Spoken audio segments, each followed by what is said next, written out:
Avez-vous jamais fait quelque chose de mal et demandé à Dieu de vous pardonner, mais vous n'avez pas pu vous débarrasser de ce sentiment honteux que vous aviez au-dedans de vous? Eh bien, vous savez, l'accusateur condamne toujours. Mais aujourd'hui, vous pouvez apprendre à passer outre à ces sentiments et vivre dans la liberté.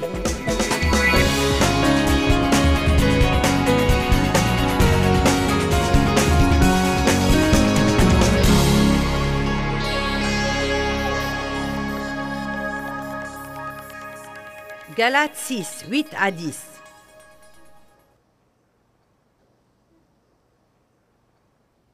Car celui qui sème pour sa chair, pour sa nature inférieure, pour sa sensualité ou ses sentiments, moissonnera de la chair la corruption et la ruine et la destruction. Combien d'entre vous comprennent ça?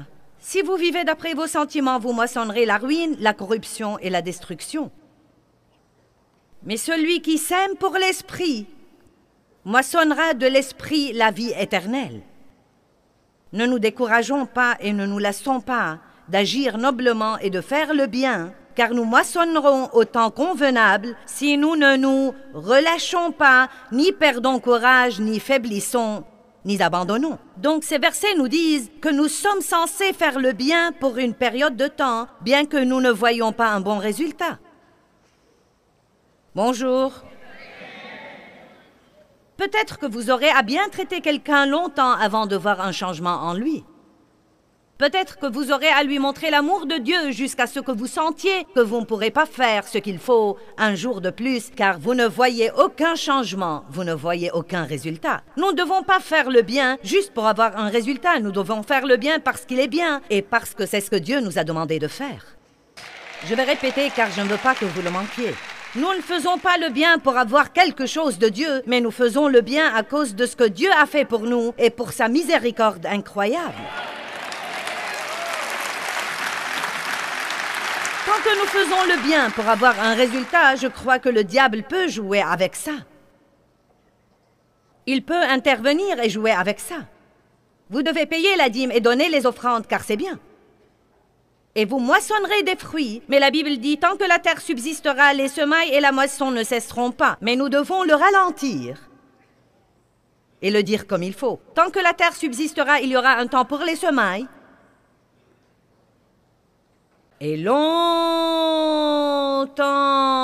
et longtemps, et plus longtemps que vous ne croyez que vous pouvez supporter. Et longtemps, et longtemps, et longtemps, et longtemps, et longtemps, et longtemps, puis viendra la moisson. Amen.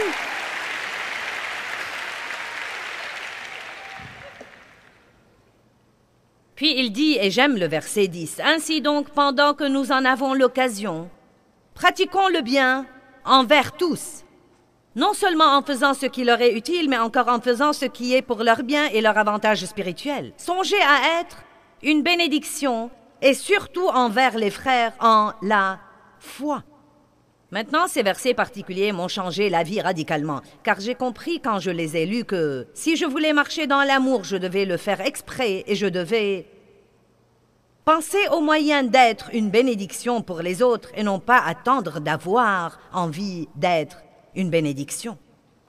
Vous savez, il y a des jours, à dire vrai, où j'aimerais qu'on me laisse tranquille.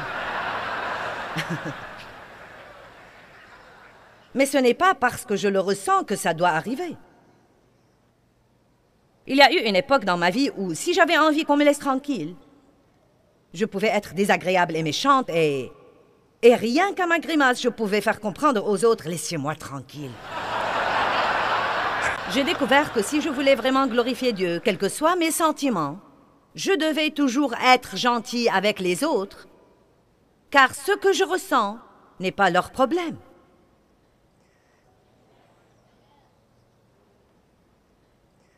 Le pardon est un autre exemple, je crois.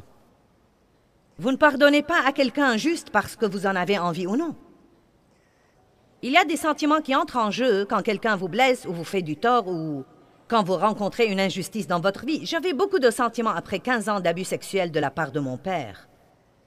Beaucoup de sentiments et aucun d'eux n'était agréable. Comme j'ai approfondi ma relation avec Dieu, j'ai compris que je ne pouvais pas prier la prière officielle. Je pardonne à mes ennemis, je devais vraiment pardonner. Amen. Un pardon total. J'ai commencé à pardonner quand j'ai compris que les gens qui souffrent font souffrir les autres. Mon père m'a fait souffrir car il souffrait et quelqu'un d'autre lui avait fait du mal. Eh bien, vous voyez, Satan veut commencer une chose 10 générations auparavant et la maintenir de génération en génération en génération pour que tout le monde se haïsse tout le temps. Et quand vous faites ça, vous continuez à reproduire la même douleur. Elle pourrait avoir un goût différent, mais vous continuez à reproduire cette douleur. Si j'avais continué à haïr mon père, j'aurais fini par maltraiter mes enfants. Je n'aurais pas fait ce qu'il m'a fait, mais j'aurais été difficile à vivre, j'aurais été égoïste et rempli d'apitoiement sur soi, et pleine d'amertume et de ressentiment, et ceci aurait affecté tous ceux qui m'entouraient. Très souvent, quand quelqu'un nous a fait du mal dans le passé, si nous ne lui pardonnons pas, nous finissons par faire payer aux autres dans notre vie maintenant ce que quelqu'un d'autre nous a fait. Certains d'entre vous comprennent où j'en suis. Mais j'ai dû apprendre à pardonner vraiment et j'ai dû apprendre que je me rends service en pardonnant. Il ne s'agit pas tant de rendre service à quelqu'un d'autre que de me rendre service à moi-même, car je ne peux pas communiquer et communier avec Dieu si j'ai cette rancœur dans mon cœur. Vous dites, c'est dur, comment est-ce que Dieu peut s'attendre à ce que je pardonne? Comment nous attendons-nous à ce qu'il nous pardonne? Eh bien, il m'a fait la même chose plusieurs fois. Eh bien, excusez-moi. Combien de fois avez-vous fait vous-même la même chose et Dieu vous a pardonné encore et encore et encore et encore? Ce qui est merveilleux chez Dieu, c'est qu'il ne nous demande jamais de donner quelque chose qu'il ne nous donne pas auparavant. Il ne nous demande pas de pardonner avant de nous avoir pardonné. Il ne nous demande pas d'être miséricordieux avant de nous montrer sa miséricorde. Il ne nous demande pas d'aimer les autres avant de nous équiper de ce qu'il nous faut pour les aimer. L'amour de Dieu est répandu dans nos cœurs par le Saint-Esprit quand nous recevons Christ comme notre Sauveur. Donc nous avons l'amour de Dieu et nous maintenant, il peut nous guérir et nous pouvons le donner. Mais nous ne ferons pas ça si nous n'apprenons pas à passer outre à nos sentiments. Je crois que nous sommes tellement adonnés à choyer et pomponner nos sentiments que nous ne comprenons même pas qu'ils sont un problème assez sérieux et que nous prenons toutes nos décisions d'après ce que nous ressentons. Je sais, comme je vous parle ce soir, que certains d'entre vous ont l'air de comprendre, mais que d'autres ont l'air...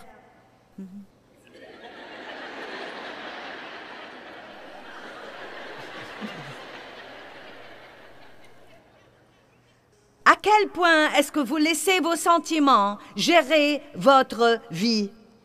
À quel point laissez-vous vos sentiments vous dicter votre humeur et votre façon de traiter les gens?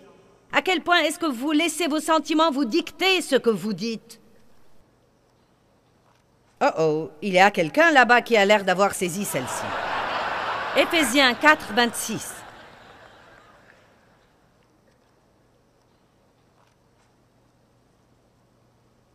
Si vous vous mettez en colère, ne péchez pas. La Bible ne dit jamais de ne pas se mettre en colère. Car à dire vrai, la colère est une émotion difficile à éviter. Cela veut dire que quand vous vous mettez en colère, n'agissez pas mal. Que le soleil ne se couche pas sur votre colère, votre exaspération, votre fureur ou votre indignation. Je crois que c'est formidable que Dieu nous ait donné toute la journée. Mais c'est vraiment mauvais quand vous vous fâchez tard dans la nuit et que vous n'avez pas longtemps pour vous réconcilier avant d'aller vous coucher. Moi, par exemple, j'ai dormi sur la couture du matelas pour ne pas toucher Dave la nuit. Non mais... Pousse-toi. Ne me touche pas. Je me rappelle que j'ai dormi là une nuit et que j'ai gelé parce qu'il avait toute la couverture et que je ne voulais pas la lui demander. J'étais décidée à ne pas lui adresser la parole. Et il ronflait, et il avait des rêves agréables, et il était au chaud sous sa couverture. Et il avait toute la place et il était étalé de tous les côtés. Laissez-moi vous demander, qui a donc gagné? Pas moi.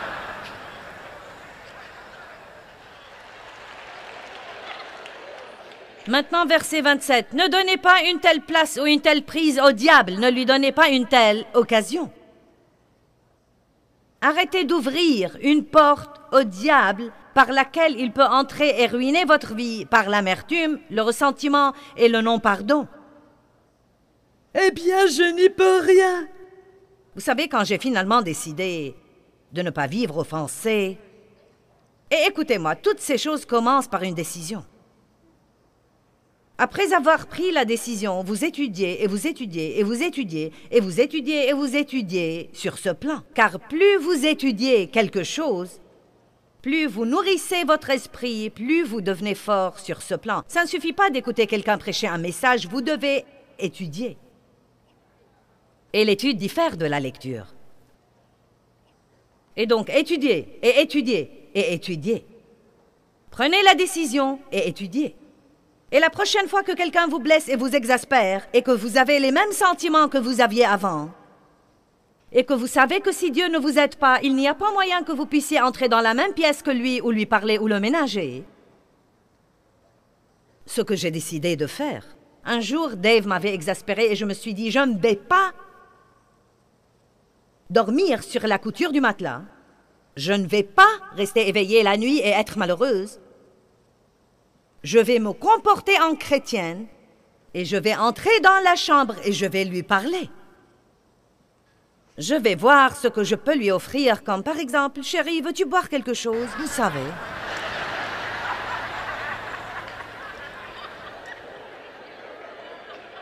Et je n'ai pas pu entrer là pour faire ça.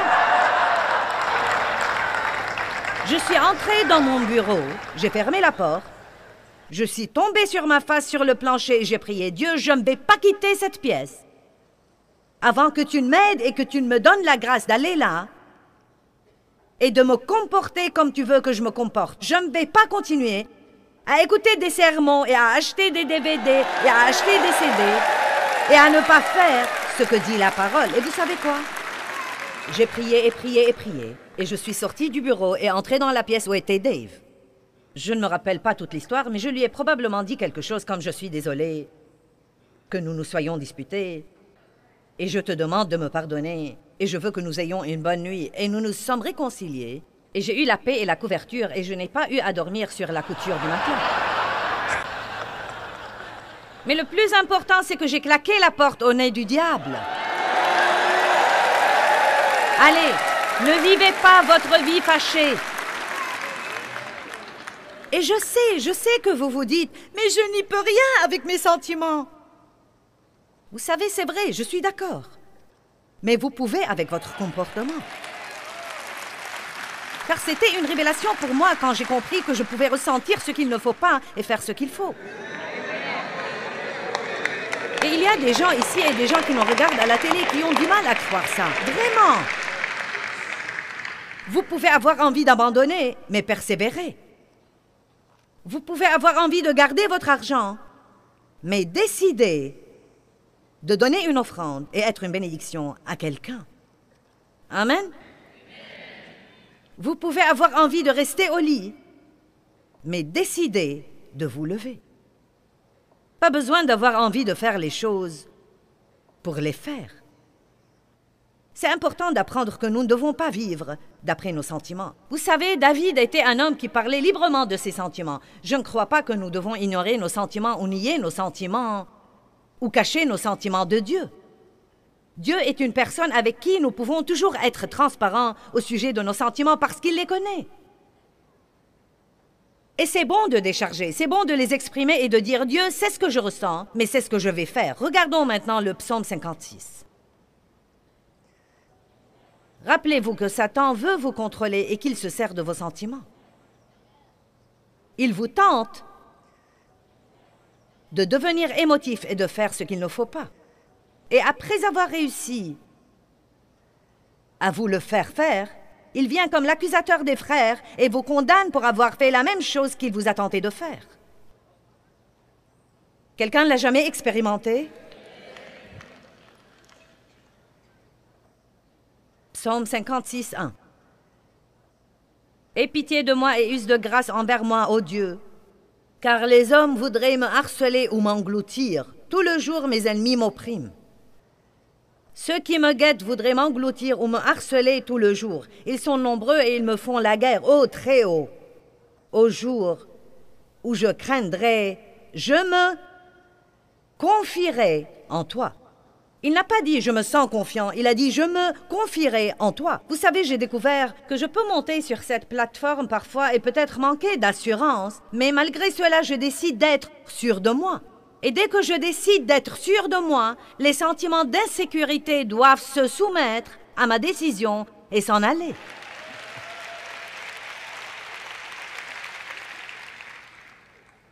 Au jour où je craindrai, je me confierai en toi et je mettrai ma confiance et mon espérance en toi. Verset 4. Avec l'aide de Dieu, je glorifierai sa parole.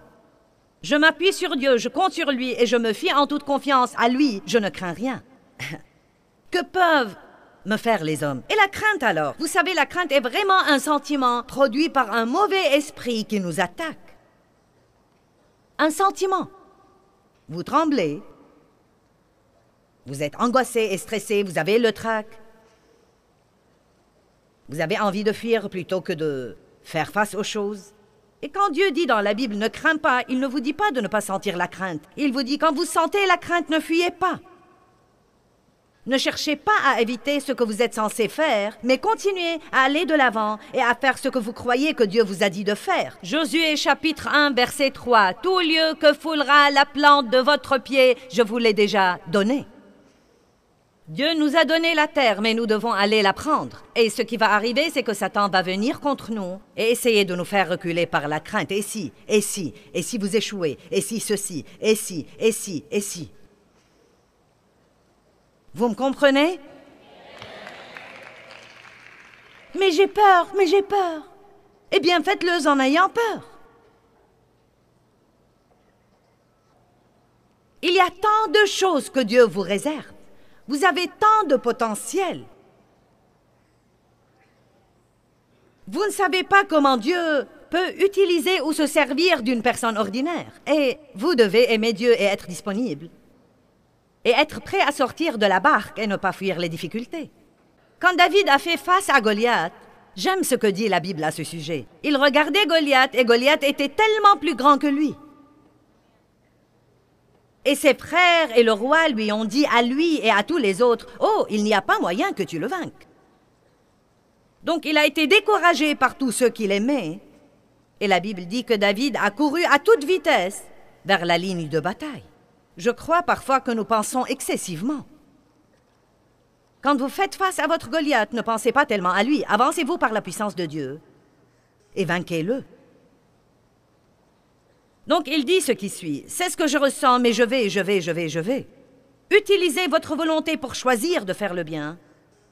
Et quoi que vous fassiez, ne soyez pas passif, car ne pas décider est toujours une décision. Vous décidez de ne pas décider. Amen. Les résolutions. Nous ne faisons rien parce que nous ne savons pas quoi faire. Devrais-je aller faire ceci? J'ai envie d'être missionnaire. Devrais-je aller en Inde? Devrais-je aller en Afrique? Devrais-je aller en Chine? 5 ans plus tard, vous dites, eh bien Dieu, j'ai envie d'être missionnaire. Mais devrais-je aller quelque part? Faites quelque chose de peur de ne rien faire. Et si je vais au mauvais endroit, eh bien vous apprendrez à ne pas y retourner. Amen. Quand Dieu m'a appelé au ministère, je ne savais vraiment pas ce que j'étais censé faire. Je me disais, je dois travailler pour servir Dieu. Et je ne savais pas quoi faire, donc j'ai travaillé dans la garderie. En 2 semaines, j'ai su que ce n'était pas mon appel.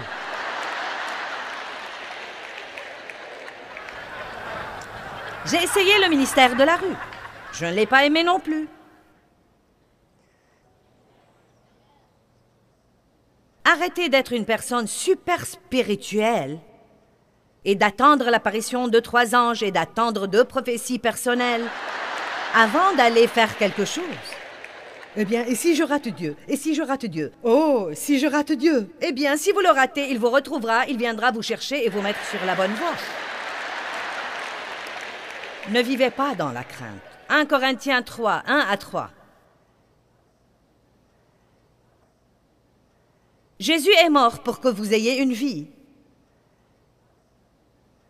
Et non pas pour que vous restiez là à tout craindre, et à être fâché tout le temps, et égoïste et égocentrique, et plein d'apitoiement sur soi, et paresseux et fainéant. Vous dites, eh bien, j'aimerais bien que quelque chose de bien m'arrive. Il y a deux sortes de gens, les gens qui attendent que quelque chose se produise et les gens qui font que quelque chose se produise. 1 Corinthiens 3, 1 à 3. « Et moi, frères, je n'ai pas pu vous parler comme à des hommes spirituels. » Il s'adresse à l'église de Corinthe, qui avait les dons de l'esprit. Ils parlaient en langue, ils prophétisaient les uns aux autres. Ils étaient censés être le groupe spirituel.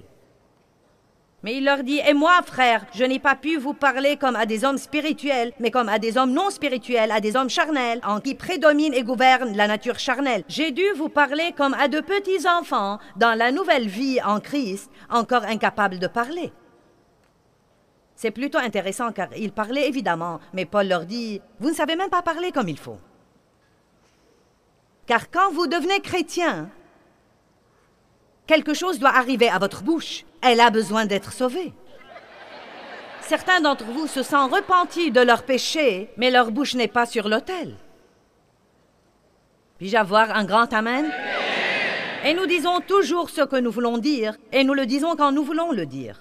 Le diable nous tentera de dire des choses stupides.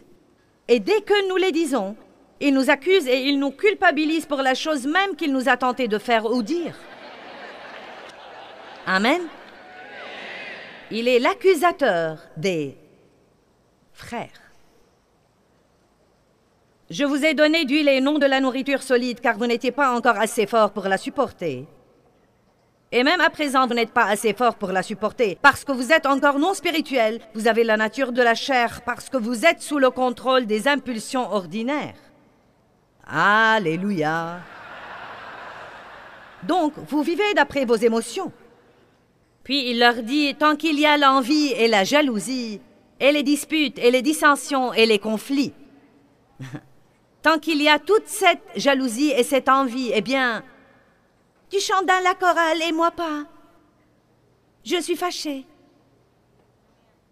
Tu as une nouvelle robe et moi pas. Ça fait 20 ans que j'espère en Dieu pour un mari et je suis toujours célibataire. Et tu as été sauvée la semaine passée et tu es déjà mariée.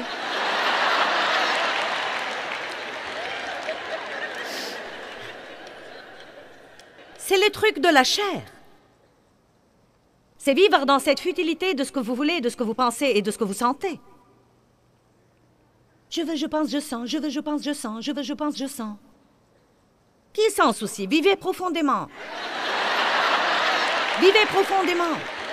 Dites à votre pensée de se taire. Dites à vos sentiments qu'ils ne vont pas vous gouverner. Et commencez à utiliser votre volonté renouvelée pour faire des choix d'après la parole de Dieu. Ne laissez pas votre âme vous gouverner. Vous n'avez pas besoin d'avoir envie de faire le bien pour le faire. Eh bien, que penses-tu de cela? Commencez à dire aux gens dorénavant, je ne me demande plus. Allez, pouvez-vous saisir et comprendre, je ne me demande plus. Oui, c'est vrai, je ne me demande plus. Je fais tout simplement ce que je crois que Dieu veut que je fasse. Et quand vous faites ça, vous aurez une joie qui l'emportera sur tout le reste. Il n'y a rien de mieux que de savoir que vous êtes dans la volonté de Dieu. Et je crois que c'est surtout bon si vous avez souffert et enduré quelque chose et payé le prix pour avoir cette obéissance dans votre vie.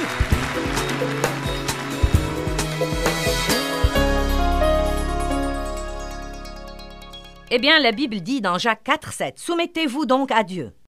Résistez au diable, tenez ferme contre lui et il fuira loin de vous. » Vous savez, quand vous reconnaissez que les sentiments et les émotions négatives viennent de Satan, vous comprendrez à ce moment-là que vous avez le pouvoir de les arrêter. C'est vraiment quelque chose que le diable ne veut pas que vous sachiez. Il ne veut pas que vous sachiez que vous avez un pouvoir contre lui. Mais la Bible dit dans Luc 10, 19, « Voici, je vous ai donné le pouvoir. Je vous ai donné le pouvoir sur toute la puissance que possède l'ennemi, et rien ne pourra en aucune façon vous nuire. » Donc, le diable a vraiment une puissance, mais la bonne nouvelle est que vous avez plus de puissance.